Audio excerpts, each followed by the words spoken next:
மத்தேயு சுவிசேஷம் எடுத்துக்கணும். 24ஆம் அதிகாரம். மத்தேயு 24ஆம் அதிகாரம் வசனம் 44. நீங்கள் நினையாத நாழிகையிலே மனுஷகுமாரன் வருவார். ஆதலால் நீங்களும் ஆயத்தமாயிருங்கள். Be prepared. எப்பொழுதும் தயாராயிருங்கள். எப்ப வருவாரு மனுஷகுமாரன்? உங்களுக்கு எப்ப கூட்டிட்டு போவாரு? நீங்க நினைக்காத நேரத்துல அவர் வருவாரா?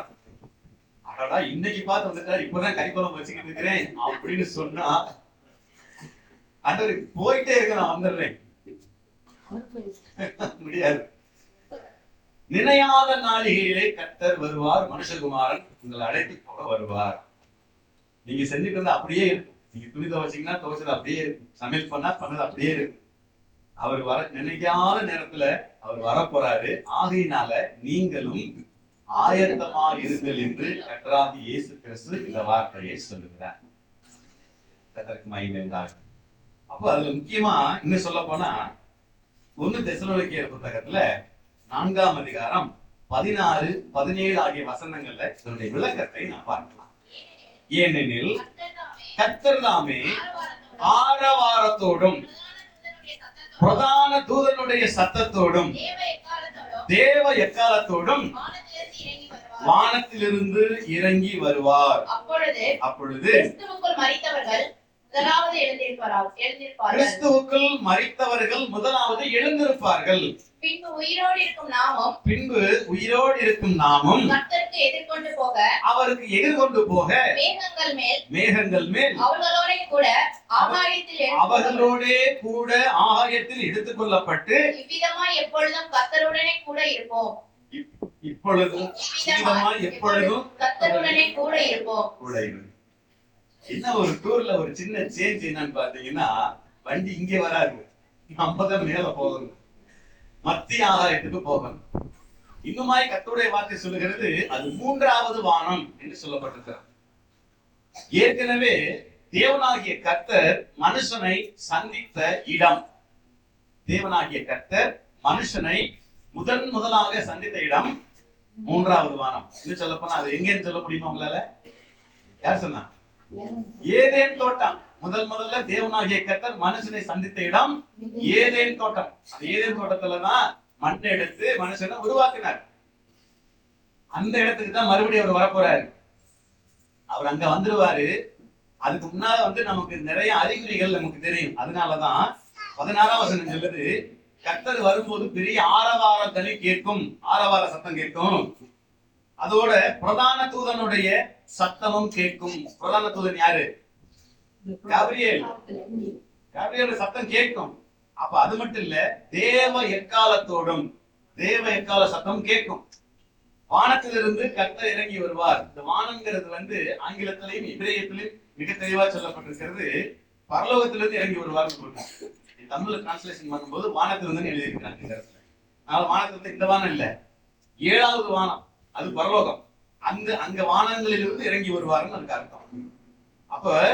அப்பொழுது கிறிஸ்துவுக்குள் மரித்தவர்கள், ஏற்கனவே நமக்கு முன்பாக கிறிஸ்துவுக்குள்ளே வாழ்ந்தவர்கள், கிறிஸ்துவுக்குள்ளே வாழ்ந்து மரித்தவர்கள் கல்லறைகளை விட்டு முதலாவது எழுந்திருப்பார்கள். அவங்க எந்திரிச்சு முதல்ல போயிருவாங்க. சத்தம் எப்ப? எக்கால சத்தம் கேட்கும்.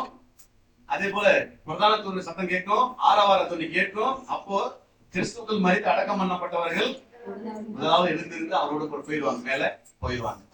பின்பு உயிரோடு இருக்கிற நாமும் அந்த கர்த்தாதி கர்த்தருக்கு எதிர்கொண்டு போக, அவர் அங்க இருப்பாரு, நம்ம எதிர்கொண்டு போறோம். ஒரு காந்தத்துல ஒரு இரும்பு எப்படி போய் ஒட்டிக்குமோ அது மாதிரி அங்க மேல காந்தம் இருக்கு, இங்க இருந்து இரும்பு போய் ஒட்டிக்கிற மாதிரி நம்ம டக்குன்னு எடுத்துட்டு போயிடுவார், அந்த மேல போயிடுவோம்.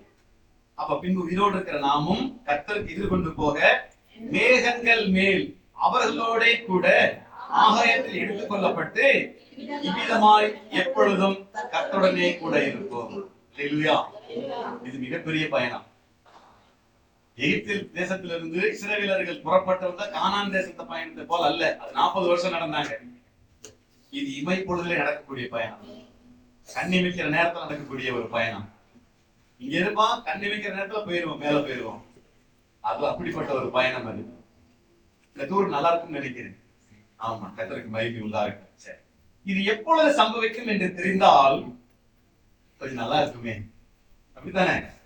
என்னைக்கு, எப்ப நடக்கும், எப்ப நம்ம ஆயத்தமாகணும்ல, ரெடி ஆகணும்ல, அப்ப கொஞ்சம் தெரிஞ்சா நல்லா இருக்குமே அப்படின்னு நம்ம நினைப்போம். அது மொத்தம் 24:31 அது சொல்றாரு. முதல்ல வலுவாய் துணிக்கிற எக்கால சத்தம் கேட்கும். அந்த எக்கால சத்தம் கேட்கும் போது தூதர்களை அனுப்புவாரு.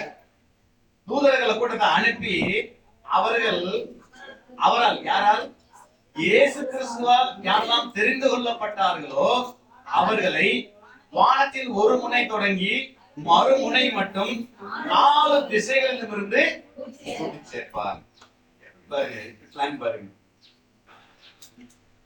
இது முன்கூட்டியே தெரியுமா தெரியாதா? இன்னைக்கு தான் தெரியும் சொல்றாங்க, மட்டும் கை கொடுத்துருங்க. இன்னைக்கு தான் எனக்கு தெரியும். கை கொடுக்குறாங்க. சரி, 36 வசனம் வாசிங்க. 36. அந்த நாளிகையையும் என் பிதா ஒருவரை தவிர மற்ற ஒருவனும் அறியான். பரலோகத்தில் உள்ள தூதர்களும் அறியார்கள். என்ன ஒரு மாம்பா போச்சு. பிதாவுக்கு மட்டும்தான் தெரியுமா, அவருக்கு மட்டும்தான் தெரியுமா, வேற யாருக்குமே தெரியாதான். அந்த நாளும் அந்த நாளிகையும் அந்த டேட்டும் அந்த டைமும் யாருக்கு தெரியும்? சிருஷ்டிகர்த்தராகிய பிதா ஒருவன் தவிர யாருக்குமே தெரியாது. ஏன் தூதர்கள் கூட தெரியாதுங்கிற, கூடவே இருக்கிற தூதர்கள் கூட தெரியாது. பிரதான தூதனாகட்டும், எப்படிப்பட்ட தூதர்கள் ஆகட்டும், தூதன் கூட தெரியாது. பிதா ஒருவர் தவிர வேற ஒருவனும் அறியான் என்று இயேசுவே சொல்றார். அது அப்படி நடக்கக்கூடிய ஒரு நாள் வரப்போகிறது. எப்பன்னு தெரியாது, அந்த டைம் நமக்கு தெரியாது. அதனால நம்ம எப்படி இருக்கணுமா, எப்போதும் தயாரா இருக்கு, ஆயத்தமா இருக்கு. நீங்க ஆயத்தமா இருக்கீங்களா, இல்ல வீட்டுக்கு போயிட்டு மீன் குழம்பு வச்சுட்டு அப்புறம் வரணுமா? இன்னும் தெரியல. ஞாயிற்றுக்கிழமை நாள் இன்னையா கேட்டீங்க, இன்னைக்கு ஒரு நாள் தான் காய் வாங்கி கத்தருக்கு மகிமை சார். சரி, இப்படி சொன்னா எப்படி, நாங்களாம் எப்ப ஆயத்தமாகிறது? அதனாலதான் 44 வாசிச்சோம், நீங்கள் நினையாத நாளிகையில் மனுஷகுமாரன் வருவார், ஆயத்தமாயிருக்கு. நீ நினைக்காத நேரத்துல வருவாரு. அதனால நீங்க எதை விட்டுட்டு போறோம், எதை எழுந்துட்டு போறோம்னா நீங்க நினைக்கவே வேண்டாம். அவர் வந்தாருன்னா போயிட்டே இருக்க. எப்படி ஆயத்தமாவது, அதை குறிச்சுதான் நீ ஒரு சில காரியங்களை உங்களோட கூட பேச போறேன். சீக்கிரம் முடிக்க பாருங்க. ஒரு டூர் போகணும்னா என்னென்ன எடுத்து வைப்பீங்க? ஏற்கனவே கேட்டது போல எல்லாம் உங்க ட்ரெஸ், துணிமணில இருந்து பேஸ்ட் ட்ரெஸ், சோப்புல இருந்து பவுடர்ல இருந்து மற்ற எல்லாம் எடுத்து வைப்பீங்க, அப்படி ஆயத்தமாவீங்க. ஆனால் இந்த பயணத்திற்கு எதையுமே எடுத்துட்டு போக வேண்டிய அவசியம் இல்லை. எதையுமே விட்டுட்டு தான் போகணும். இதை எடுத்துட்டு போக வேண்டிய அவசியம் இல்லை. நம்ம போட்டுக்கிற துணி கூட விட்டுட்டு தான் போறோம். ஒரு நிமிஷத்துல இமை பொழுதுல நாம் எல்லாரும் மறுரூபமாக்கப்படுவோம். சொல்றேன், அப்ப போட்டுக்கிற ட்ரெஸ் கூட விட்டுட்டு தான் போறோம். வேற ரூபமா நம்ம மாறிடுவோம். ஆவிக்குரிய ரூபமாக கர்த்தர் நம்மை மாற்றி அவரோட கூட மேகங்கள் மேல எடுத்துக் கொள்வார் என்று வேதம் மிக தெளிவாக சொல்லுகிறது. யோவேல் புத்தகத்துல 2ஆம் அதிகாரம், யோவேல் புத்தகம் 2ஆம் அதிகாரம், பழைய ஏற்பாட்டின் புத்தகம் எடுத்துக்கொள்ளுங்க. அதுல 11 இருந்து 16 வரைக்கும் நம்ம வாசிக்கலாம். அவருடைய பாளையம் மகா பெரியது, அவருடைய வார்த்தையின்படி செய்கிறதற்கு வல்லமை உள்ளது. கர்த்தருடைய நாள் பெரியதும் மகா பயங்கரமாய் இருக்கும். அதை சகிக்கிறவன் யார்? ஆதலால் நீங்கள் இப்பொழுதே உபவாசத்தோடும் அழுகையோடும் புலம்பலோடும் உங்கள் முழு இருதயத்தோடும் என்னிடத்தில் திரும்புங்கள் என்று கர்த்தர் சொல்கிறார். சொல்றாரு, கர்த்தருடைய நாள் பெரிதும் மகா பயங்கரமாயிருக்கும். அதை சகிக்கிறவன் யார்? அன்னைக்கு யாரால இந்த நாளை சகிக்க முடியாது. இன்னும் எல்லாருமே போயிட்டாங்க, எங்களை விட்டுட்டு கீழே புலம்பிட்டு இருப்பாங்க. அந்த நாளை யாரால சகிக்க முடியாது. அதனால நீங்க இப்பொழுது எப்படி ஆயத்தமாகணுமா? உபவாசத்தோடும் அழுகையோடும் புலம்பலோடும் முழு இருதயத்தோடும் என்னிடத்தில் திரும்புங்கள் என்று கர்த்தர் சொல்லுகிறார். என்கிட்ட வாங்க, உபவாசம் பண்ணுங்க, அழுங்க, புலம்புங்க, அப்படி ஆயத்தப்படுங்கிறார். அடுத்த வசனம், உங்கள் வஸ்திரங்களை அல்ல இருதயங்களை கிழித்து தேவனாகிய கர்த்தரிடத்தில் திரும்புங்கள். வஸ்திரத்தை கிழிச்சுக்கிட்டு அங்க வர வேண்டாம், இருதயங்களை கிழிச்சு அழுங்குங்கிறார் ஆண்டவர்ட்ட வாங்குங்கிறார். அவர் இரக்கமும் மன உருக்கமும் நீடிய சாந்தமும் மிகுந்த கிருபையும் உள்ளவர். அவர் தீங்குக்கு மனஸ்தாபப்படுகிறவருமாய் நாம் செய்த தீமைக்கு மனஸ்தாபப்படுகிறவருமாய் இருக்கிறார். ஒருவேளை அவர் திரும்பி மனஸ்தாபப்பட்டு உங்கள் தேவனாகிய கர்த்தருக்கு போஜன பலிகளையும் பான பலிகளையும் செலுத்துகிறதற்கான ஆசீர்வாதத்தை தந்தருளுவார். சீயோனில் எக்காலம் ஊதுங்கள், சீயோனிலே எக்காலம் ஊதுங்கள். பரிசுத்த உபவாச நாளை நியமியுங்கள், விசேஷித்த ஆசரிப்பை கூறுங்கள், விசேஷித்த ஆசரிப்பை கூறுங்கள். ஜனத்தை கூட்டுங்கள், சபையை பரிசுத்தப்படுத்துங்கள், முதியவர்களை சேருங்கள், பிள்ளைகளையும் பார்க்கிற குழந்தைகளையும் கூட்டுங்கள். மணவாளன் தன் அறையையும் மணவாட்டி தன் மறைவையும் விட்டு புறப்படுவார்களாக. எப்படி ஆயத்தமாக சொல்றாரு பாருங்க. ஜனத்தை கூட்டுங்கள், சபையை பரிசுத்தப்படுத்துங்கள், முதியோரை சேருங்கள், பிள்ளைகளையும் பாலுங்கிற குழந்தைகளையும் கூட்டுங்கள். மணவாளன் கூட தன் அறையை விட்டு புறப்படணும், மணவாட்டி தன் மறைவை விட்டு புறப்பட வேண்டும் என்று சொல்லப்பட்டிருக்கிறது. எதுக்கு? தொலைதூர பயணம். சபையை பரிசுத்தப்படுத்தணுமா? ஜனத்தை கூட்டுறது மட்டும் இல்ல, ஜனத்தை கூட்டி சபையை பரிசுத்தப்படுத்த வேண்டும். சபைனா என்ன? சபை அப்படின்னா என்ன? நம்ம தான் சபை. சரி, வேற ஏதாவது விளக்கம் இருக்கா? சபை என்கிற அந்த தமிழ் வார்த்தையானது கிரேக்கத்துல எக்லீசியா என்கிற பேரிலே சொல்லப்படுகிறது. எக்லீசியா என்றால் சபை. இந்த எக்லீசியா என்கிற வார்த்தையில அதனுடைய அர்த்தம் பார்க்கிறீர்கள் சொன்னா, கர்த்தராகிய இயேசு கிறிஸ்துவை சொந்த இரட்சகராக ஏற்றுக்கொண்டவர்களுடைய கூட்டம், ரட்சிப்பையும் கிறிஸ்துவனுடைய நடக்கைகளையும் தன் மீது ஏற்றுக்கொண்டு கூடி வருகிற ஒரு கூட்டம். அதான் எக்லீசியா என்று சொல்லப்படக்கூடிய சபை. இன்னும் சொல்ல போனா தேவனுடைய சரீரமாகிய சபை. தேவனுடைய சரீரம் தான் சபை. இது நாம எல்லாம் அவருடைய அவயவங்களா இருக்கிறோம் என்று வேதம் சொல்லுகிறது. அது ஜனத்தை கூட்டிடணும், சபையை பரிசுத்தப்படுத்தணும். சபை பரிசுத்தப்பட வேண்டுமானால் என்ன செய்யணும்?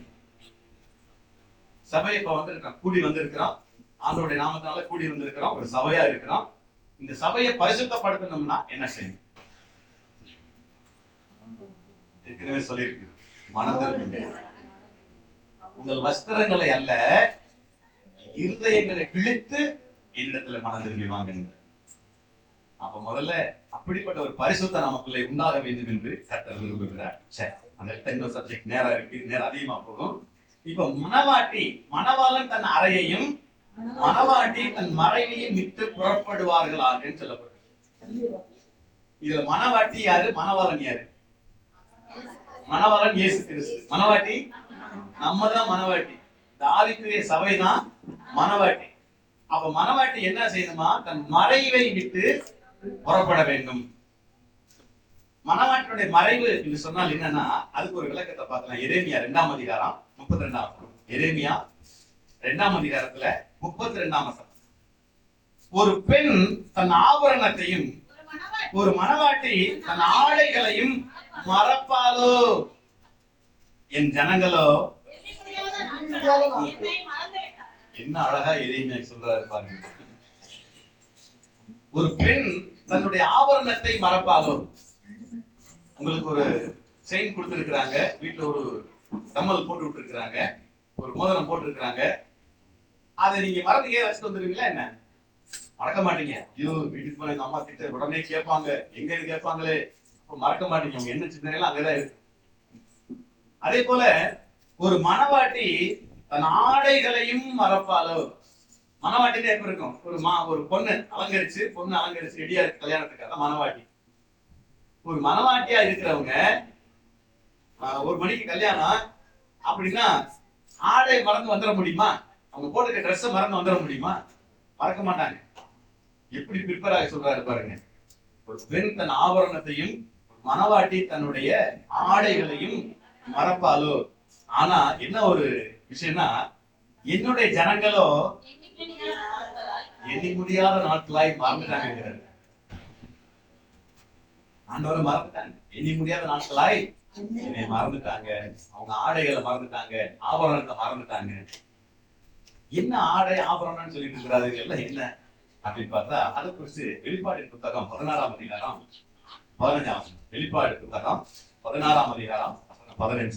இதோ திருடனைப் போல் வருகிறேன். இதோ திருடனைப் போல வருகிறேன். தன் மானம் காணப்படத்தக்கதாக நிர்வாணமாய் நடவாதபடிக்கு விழித்துக்கொண்டு தன் வஸ்திரங்களை காத்துக் கொள்கிறவன் பாக்கியவான். இப்ப அதுக்கு இதுக்கு முடிச்சு போட்டு பாருங்க. எரேமியா 2:10 சொன்னாரு, வெளிப்பாடு 16:5 சொல்றாரு, நீ டூருக்கு பிளான் பண்ணியாச்சு, இப்ப ட்ரெஸ் மறந்துட்டு போயிட முடியுமா? அதாவது எடுத்து வைக்கிற ஸ்பேர் ட்ரெஸ் இல்ல, போட்டுக்க ட்ரெஸ் மறந்துட்டு போக முடியுமா? யோசனை பண்ணி பாருங்க. ட்ரெஸ் போடாம போயிட முடியுமா? போக முடியாது. நீங்க இப்படி சொல்றாரு ஆண்டவர். எப்படி ஏன் இப்படி சொல்றாரு? அவ்வளவு முக்கியத்துவம் வாய்ந்தது இந்த ஆடை. மணவாட்டினுடைய ஆடைகள் அவ்வளவு முக்கியத்துவம் வாய்ந்தது. கர்த்தருக்கு மகிமை உண்டாகட்டும். இந்த வஸ்திரம் எந்த வஸ்திரம்? இந்த ஆடைங்கிறது என்ன ஆடையை குறிக்கிறது? என்ன ஆடை இது? மகிமையின் வஸ்திரம். வேற மகிமையின் வஸ்திரம் தான் ரட்சிப்பின் வஸ்திரம். Very good. ரட்சிப்பின் வஸ்திரம். வாசிங்க ஏசாயா 61:10. ஏசாயா 61:10. கர்த்தருக்குள் பூரிப்பாய் மகிழ்கிறேன், என் ஆத்துமா கலிகூர்ந்து இருக்கிறது. மணவாளன் ஆபரணங்களினால் தன்னை அலங்கரித்துக் கொள்ளுகிறதற்கும் சிங்காரித்துக் கொள்ளுகிறதற்கும் ஒப்பாக ரட்சிப்பின் வஸ்திரங்களை எனக்கு உடுத்தி நீதியின் சால்வையை எனக்கு தரித்தார். அப்ப நமக்கு அந்த ஆடை, அந்த ஆபரணம்னா என்னன்னா ரட்சிப்பு, நீதி. ஆடைங்கிறது ரட்சிப்பு, ஆபரணங்கிறது நீதி. இது ரெண்டுதான் மிக முக்கியமான காரணம். அப்ப நம்ம ஆடைகளையும் மறந்துடக்கூடாது, நம்ம போட்ட ஆபரணத்தையும் மறந்துடக்கூடாது. ஏன்னா மணவாளுக்கு என்ன போடணும்? மோதிரம் போடணும். நீதியை நீதிதான் சால்வையை நமக்கு போட்டிருக்கிறாரு. இந்த நீதி அவருக்கு மேல அதை காமிக்கணும். பழைய ஏற்பாட்டு காலத்துல இன்ன வரைக்கும் கூட இஸ்ரவேல் ஜனங்கள்ல, யூத ஜனங்களுக்கு மத்தியில இந்த கலாச்சாரம் இன்னைக்கு இருக்கு. ஜூஸ் கல்ச்சர்ல நீங்க பாத்தீங்கன்னா அது நிறைய சொல்லப்பட்டிருக்கு. ஒரு ஸ்திரீயானவள் தனக்கு கொடுக்கப்பட்ட 10 வெள்ளிக்காசுல ஒரு வெள்ளிக்காசை தொலைச்சிடுறாங்க. ஒரு வெள்ளிக்காசை தொலைச்ச உடனே என்ன பண்றாங்க? சரி ஒண்ணுதான் நான் போனா போட்டும் அப்படின்னு நினைச்சாங்களா? மத்த 9 இருக்குல்ல, அதை வச்சு பார்த்துலாம் நினைச்சுக்கிட்டாங்களா? ஏசப்பா அந்த விளக்கத்தை சொல்றாரு, அந்த பொறுமையை சொல்றாரு. அந்த பணம், அந்த ஒரு காசு காணாம போச்சு அப்படிங்கிறதுக்காக விளக்கை கொளுத்தி கட்டலுக்கு அடியில இருந்தா வீட்டை பெருக்கி தேடுறாங்களாம். தேடி எப்படியோ கண்டுபிடிச்சிட்டாங்க. கண்டுபிடிச்சதுக்கு அப்புறம் என்ன செய்யறாங்க? ஆகா, நான் கண்டுபிடிச்சிட்டேன், இந்த வெள்ளிக்காசை கண்டுபிடிச்சேன், காணாம போனதை கண்டுபிடிச்சிட்டேன்னு சொல்லிட்டு ஊரெல்லாம் கூப்பிட்டு விருந்து போட்டாங்க. நீங்க நினைச்சு பாருங்க, ஒரு 25 பைசா காணாம வச்சுக்கோங்க. 25 பைசா நீங்க செல்லாது, ₹1 வச்சுக்கோம். ₹1 காணாம போயிடுச்சு. அதை கண்டுபிடிச்சு எடுக்கிறதுனால ஊரெல்லாம் கூப்பிட்டு விருந்து போடுவீங்களா? சொல்லுங்க. ₹1 கண்டுபிடிச்சாச்சு, கூட்டி கண்டுபிடிச்சாச்சு, ஊரெல்லாம் கூட்டி விருந்து போட்டுருவீங்களா? இல்லையே. எதுக்காக சொல்லப்பட்டிருக்குன்னா, ஒரு மணவாளன் ஒரு மணவாட்டியை நியமித்ததற்கு பிற்பாடு மாப்பிள்ளை வீட்டுல இருந்து பொண்ணு வீட்டுக்கு 10 வெள்ளிக்காசு கொடுப்பாங்க. இந்த 10 வெள்ளிக்காசையும் அதுக்கு ஓட்டக்கால்னான்னு சொல்லி கேள்விப்பட்டிருப்பீங்க. அது கோர்க்கிறது, முன்னோட கோர்த்து ஒரு ஆபரணம் போல போட்டுப்பாங்க. அத காசு மாலைன்னு சொல்லுவாங்க இல்லையா? அது மாதிரி அவங்க கோர்த்து வைக்கணுமா. இந்த 10 வெள்ளிக்காசுல 1 குறைஞ்சாலும் அந்த பொண்ணு இந்த மாப்பிள்ளைக்கு தகுதி இல்லைன்னு நீக்கிடுவாங்க. அந்த 10 வெள்ளிக்காசுல 1 குறைஞ்சாலும் இந்த பொண்ணுக்கு மாப்பிள்ளை கல்யாணம் நடக்காது. இப்ப புரியுதா ஏன் அவன் கூப்பிட்டு விருந்து போட்டான்னு? எதுக்காக கூப்பிட்டு விருந்து போட்டிருக்கா? அப்பா, இந்த காசு போட்டு நான் கண்டுபிடிக்கலன்னா இது கல்யாணம் நடந்திருக்காரா? என்ன விஷயம்? அந்த ஒரு காணாம போன காசு எவ்வளவு மதிப்புமிக்க காசு பார்த்துருங்க. நீங்க ஒவ்வொருத்தரும் மதிப்புமிக்க வருங்க. ஆமே. அதனாலதான் கதையில சொல்றாரு, ஒரு மணவாட்டி தன் ஆடைகளை மறப்பாலோ, தன் ஆபரணத்தை மறப்பாலோ, மறக்க முடியாது. மறந்தாலும் கல்யாணமே இல்லை. கர்த்தருக்கு மகிமை உண்டாகட்டும். இந்த ரட்சிப்பு என்கிற வஸ்திரம் எப்போது நமக்கு கிடைக்கும்? இந்த ரட்சிப்பினுடைய ஆடை, இந்த ரட்சிப்பின் வஸ்திரம் எப்போ நமக்கு கிடைக்கும்? எப்ப கிடைக்கும்? திண்டுக்கல்ல எங்க கிடைக்கும்? வைக்கிறான்ஸ் இல்லையா? பாவத்துக்கு செத்து நீதிக்கு பிழைக்கும் போது கிடைக்கும். Very good, exactly correct. இன்னும் சொல்ல ஆழமா சொல்லுங்களேன்.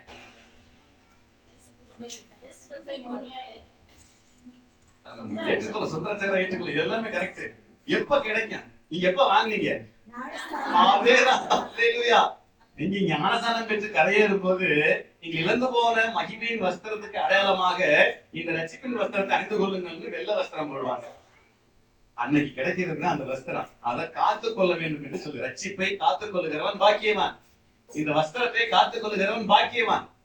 ஆக ரட்சிப்பையும் நீதியும் நாம் காத்துக் கொள்ள வேண்டும் என்று கர்த்தர் விரும்புகிறார். இப்ப டூருக்கு முக்கியமா என்ன தேவை? ரட்சிப்புங்கிற வஸ்திரமோ நீதிங்கிற சால்வை இருந்தா போதும். வேற எதுவுமே வேணாம். எல்லாம் அங்க இருக்கு. எல்லாமே அங்க தயாரா இருக்கு நமக்காக. அப்ப நீங்க எப்படி ஆயத்தமாகணும்னா ரட்சிப்பை பெற்றிருக்கணும், நீதியா நடந்திருக்கணும். ரெண்டுமே அவங்களுக்கு கூட வரும். வேற எதுவுமே கூட வராது.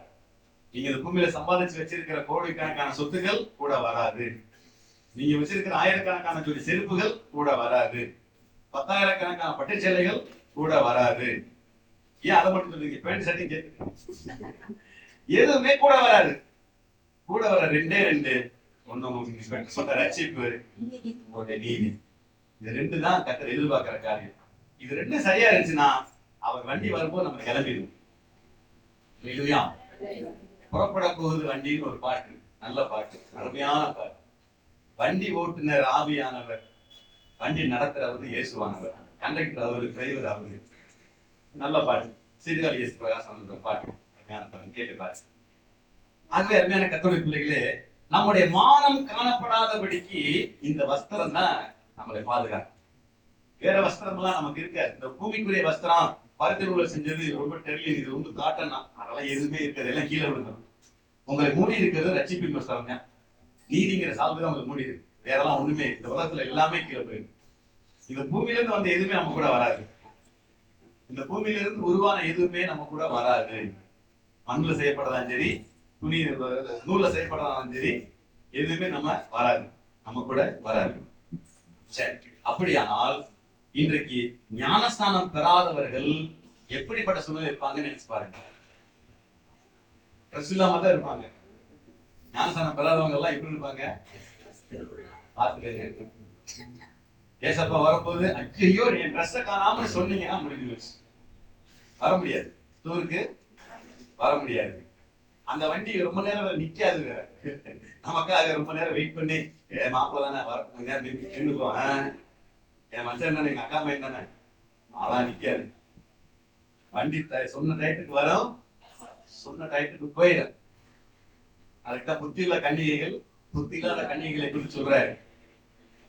நீங்க போய், அது உங்களுக்கு தெரிஞ்சதுனால சொல்றேன், கடைசியில் நீங்க போய் எண்ணெயை வாங்கிட்டு வாங்க, உங்க விளக்க பொருத்திட்டு வாங்க, அப்புறம் உள்ள வாங்கன்னு போயிட்டாரு. மனவாளனுக்குள்ள போய் கதவை சாட்டிட்டாரு. இப்ப இந்த புத்தி இல்லாத கன்னிகள் 5 பேர் போய் தீவெட்டி எல்லாம் எடுத்து கொடுத்துட்டு வந்து, ஆண்டவரே மனவாளனை எங்களுக்கு தரங்க, கதவை தரங்க. நான் வந்த டைம் முடிச்சு வச்சேன், நீங்க யாரு எனக்கு தெரியாது, போய் போங்கன்றாரு. அக்கிரமம் செய்யக்காரன் சொல்லிட்டு அகன்று போங்கிறாரு. அப்போதான் அந்த டயத்துக்கு வண்டி வந்துச்சுன்னா அவங்க கதவு பூட்டிடுவாங்க. அவ்வளவுதான். வண்டி போனதுக்கு அப்புறம் கதவு எக்காரணமும் திறக்காது. எனக்கு தர கதவை தர அப்படி ஜீபும் பானாவான் திறக்காது. அதனால நீங்க ரட்சிப்பின் வஸ்திரத்தை பெற்றுக்கொண்டு அதுக்காக ஆயத்தப்படணும். மத்திய 24-44 வாசம் இல்லையா? மனுஷகுமாரன் வரும் நாளிகை நமக்கு தெரியாது. ஒரு மனுஷகுமாரன் வருவார். அதனால நீங்களும் ஆயத்தமா இருங்கள். நீங்க ஆயத்தமா இருக்கன்னு சொல்ற. ஆயத்தமா இருக்கணும்னா முதல்ல ரட்சிப்பின் வஸ்திரம் வேணும்.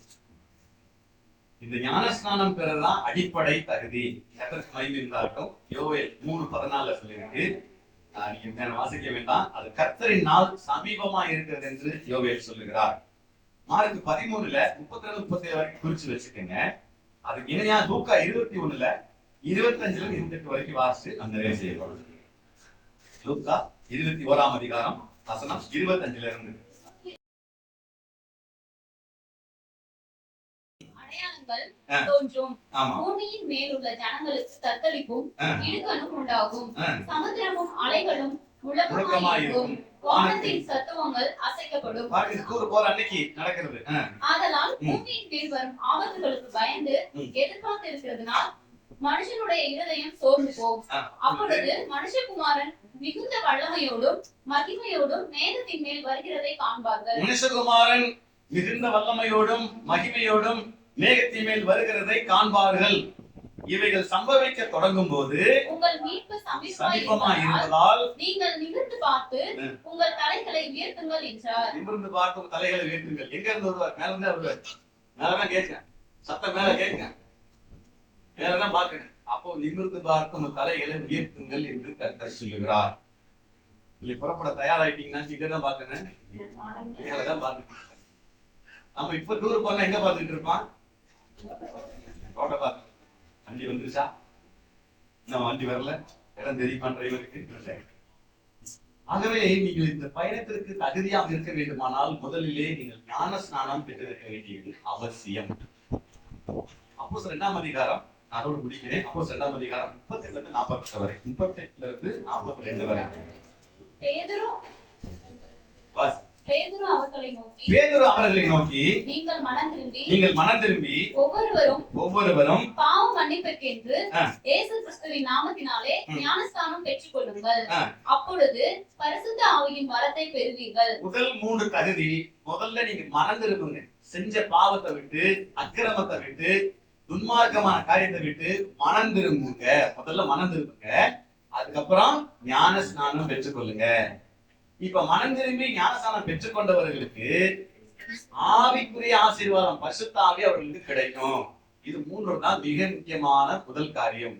இந்த 3 தகுதி உள்ளவங்க அவருடைய வருகைக்கு தகுதி உள்ளவங்க. ஆண்டவர் வரும்போது புறப்பட்டு போறதுக்கு தகுதி உள்ளவங்க. நேரம் இல்ல, 42 மட்டும் வாசிங்க. அவர்கள் இந்த மனம் திரும்பி ஞானஸ்நானம் பெற்று பரிசுத்த ஆவியின் வரத்தை பெற்றிருக்கிறவர்கள் அப்போஸ்தலருடைய உபதேசத்துல இருந்திருக்கணும். அந்த அப்போஸ்தலருடைய உபதேசத்துல இருக்கிற அந்யோன்யத்துல அவங்களோட சரிசமமா பழகி இருக்கணும்.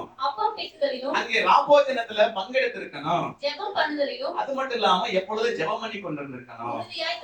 இதுல உறுதியா இருக்கிறவங்க, இந்த 7 தகுதியை பெற்றிருக்கிறவர்கள் தான் விண்ணக பயணத்துக்கு தகுதி உள்ளவர்கள். இந்த எத்தனை பேர் தகுதி நீங்களே தெரிஞ்சிருப்பீங்கன்னு நினைக்கிறேன். இந்த 7 தகுதிகள் இருந்தால் நிச்சயமாக விண்ணக பயணத்திற்கு, தேவனுடைய ராஜ்யத்திற்கு நீங்கள் தகுதி உள்ளவர்கள் என்று வேதம் சொல்லுகிறது.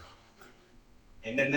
முதல்ல ஞானஸ்நானம், முதல்ல மனம் திரும்புதல், ஞானஸ்நானம், பரிசுத்த ஆவியின் வரத்தை பெறுதல், அப்போஸ்தலர் உபதேசத்துல இருக்கிற அவரோட அந்யோன்யத்துல பங்கெடுக்கணும், அவர் ராபோஜனத்துல பங்கெடுக்கணும், ஜெபம் பண்ணிட்டு இருக்கணும். இந்த 7 தகுதி இருக்கிறவங்களா இருந்தா எக்கால சத்தம் கேட்கறதுமே நீங்க பறந்துடலாம்.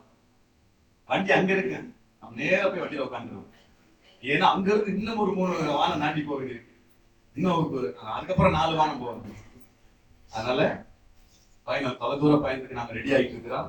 ரெடி ஆயிட்டீங்கன்னு நான் நினைக்கிறேன். ஒருவேளை ஞானஸ்நானம் பெறாதவங்க எல்லாம் எதுக்கு சமம் இருக்கு பார்த்துட்டு, நான் சொல்லலப்பா, நீ வஸ்திரம் போட்டுருக்கலாம், கலர் கலரா ட்ரெஸ் எல்லாம் போட்டுருக்கலாம், ஆனா அதெல்லாம் இல்லேன்னு அர்த்தமா. ட்ரெஸ்ஸே நீங்க தான் வாங்கல, ட்ரெஸ்ஸே போடலன்னு அர்த்தமா.